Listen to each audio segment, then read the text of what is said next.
ప్రవేశపెట్టిన 3 రైతు వ్యతిరేక వ్యవసాయ చట్టాల బిల్లును మరియు విద్యుత్ వ్యతిరేక బిల్లును రద్దు చేయాలని కోరుతూ భద్రాచలం పట్టణంలోని కాంగ్రెస్, సిపిఎం, సిపిఐ, ఎంఎల్ పార్టీల ఆధ్వర్యంలో అంబేద్కర్ సెంటర్ నందు రైతు దీక్ష కార్యక్రమం నిర్వహించారు. ఈ కార్యక్రమాన్ని స్థానిక ఎమ్మెల్యే పోదెం వీరయ్య మరియు సామాజిక కార్యకర్త దేవి చేతుల మీదుగా ప్రారంభించారు.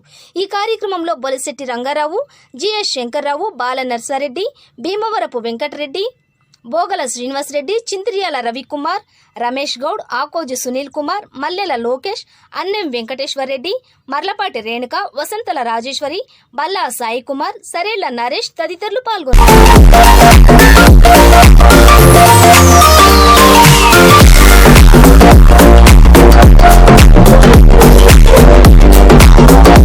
ముఖ్యంగా ఒకటి ఆలోచించాలి, మరి మోడీ గారికి సిగ్గుందా, కేసీఆర్ గారికి సిగ్గుందా లేదా అనేది అర్థం కావడం లేదు. ఎందుకనంటే మోడీ గారికి ఒకరోజే మద్దతు ఇచ్చి ఆ మద్దతును ఇమ్మీడియట్ గా ఉపసంహరించుకొని రైతులను ఇష్టం రకాలు అనుకోండి, ఇష్టం రకాలు చేసుకోండి పేపర్లలో ఒక ముఖ్యమంత్రి అట్లా మాట్లాడడం సిగ్గు చేయడానికి కూడా ఈ సందర్భంగా మనం చేస్తున్నా. రైతులను పూర్తిగా ఆదుకోవాల్సినటువంటి అవసరం కేంద్ర రాష్ట్ర ప్రభుత్వాలదే తప్ప మొత్తం రాష్ట్ర ప్రభుత్వం కేంద్ర ప్రభుత్వం అనేది కేంద్ర ప్రభుత్వం ఏం చెప్పలేదు, ఏం చేయాలని చెప్పి ఆలోచిస్తున్నటువంటి మన ముఖ్యమంత్రిని మనం అందరం కూడా సమయం వచ్చిన నాడు గంగలో మన తమ్ముడు చెప్పాడు వెంకటరెడ్డి గారు, సముద్రంలో నెట్టేద్దాం, బంగాళాఖాతంలో నెట్టేద్దాం, అన్ని మన వామపక్షాలన్నీ కూడా ఒకటై తప్పనిసరిగా కేంద్రంలో కాంగ్రెస్ పార్టీ అధికారంలోకి రాగానే ఈ నల్ల చట్టాలన్నింటినీ పూర్తిగా రద్దు చేయడం జరుగుతుందనే విషయాన్ని కూడా ఈ సందర్భంగా ఎందుకే నేను సవినయంగా మొదలుపెడుతున్నా.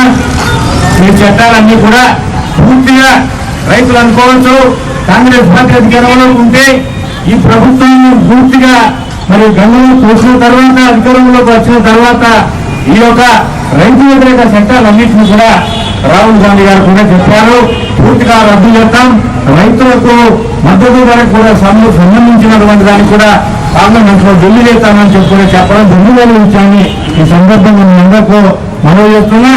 మీరు ఈనాడు దీక్ష అనేది ఇది సామాన్యమైంది కాదు.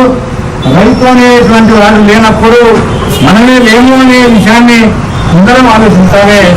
పూర్తిగా వ్యవసాయం మీద ఆధారపడిన ప్రాంతం ఇది, సారవంతమైన నేల ఇది. ఇటువంటి నేల అదానీలో, అంబానీలో వచ్చి కాంట్రాక్ట్ వ్యవసాయం చేసి మొత్తం దాన్ని వాళ్ళ చేతుల్లో పెట్టుకొని నడిపించే పరిస్థితి వస్తే మన భద్రాచలం రైతులు ఏమవుతారనేది ఒక ప్రశ్న. ఆ రైతులు వ్యవసాయ ఉత్పత్తుల మీద ఆధారపడిన భద్రాచలం అర్బన్ ఏరియా, టౌన్ ఏమవుతుందనేది కూడా రెండో ప్రశ్న.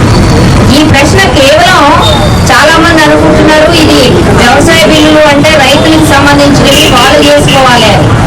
కానీ ఈ తెచ్చిన 3 బిల్లుల్లో ఒక బిల్లు రైతులకి మద్దతు ధరకు సంబంధించి వ్యవసాయ కమిటీని రద్దు చేయడానికి సంబంధించి, తద్వారా పూర్తిగా ప్రైవేటు కార్పొరేట్ కంపెనీలకి మార్కెట్ ని రైతుని అప్పచెప్పడం ఒక భాగం అయితే, రెండవ భాగం మనకి కీలకంగా వాళ్ళు చూపించేది కార్పొరేట్ కాంట్రాక్ట్ వ్యవసాయం. అంటే వాళ్ళతో అగ్రిమెంట్ చేసుకుంటారు, చేసుకున్న తర్వాత వాళ్ళు కొంటారో లేదో తెలియదు.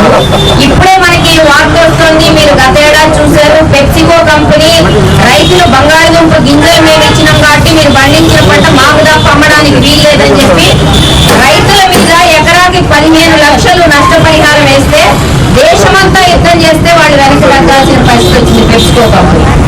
అట్లనే మొన్నటికి మొన్న గుజరాత్ లో 20 మంది రైతులతో ముందుగా ఒప్పందం చేసుకుని ఆ తర్వాత పంట కొనకుండా వెళ్ళిపోతే వాళ్ళు ఏమైనారో తెలియక రైతులు ఈ పంట అమ్మాలో లేదో లేకపోతే అమ్మితే కోర్టుకు లాగుతారో తెలియని పరిస్థితిలో ఉంటే సర్కారు గద్దెకి కూర్చున్న మోడీ గారు దాని మీద నోరు మెదపడు.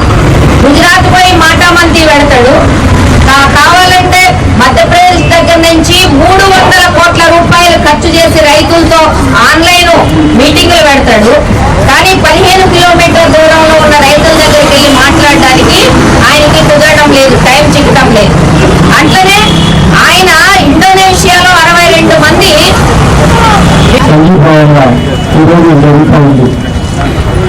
తెలుగుదేశం 74 సంవత్సరాల స్వాతంత్రం తర్వాత రైతు అయ్యా ఇదేమి చట్టాలు, ఇదేమి దుర్మార్గం, ఈ చట్టాల వల్ల మరింత నాశనం అయిపోతాం, ఇప్పటికే చాలా నాశనం అయిపోయాం.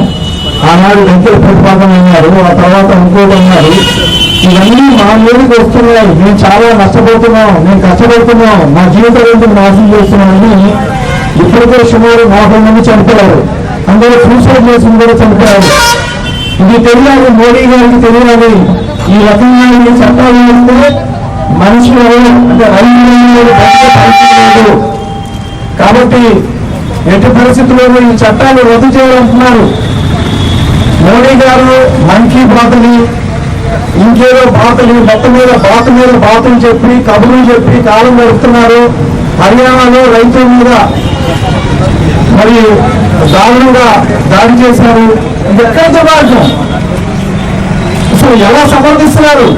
మోడీ గారిని సమర్థించే వాళ్ళు కానీ బీజేపీ పార్టీని సమర్థించే వాళ్ళు కానీ ఎందుకని ఆలోచించడం లేదు? ఇది చాలా దుర్మార్గం. ఈ దేశంలో అన్నం తింటూనే ఉంటే మనం ఎక్కడైనా దానికి కారణం రైతే కారణం, వాళ్ళందరూ ఒప్పుకుంటారు. కానీ వాళ్ళ రైతులు జరుగుతున్న అన్యాయానికి సంబంధించిన నిలదీసే పని అందరం చేయటం లేదు.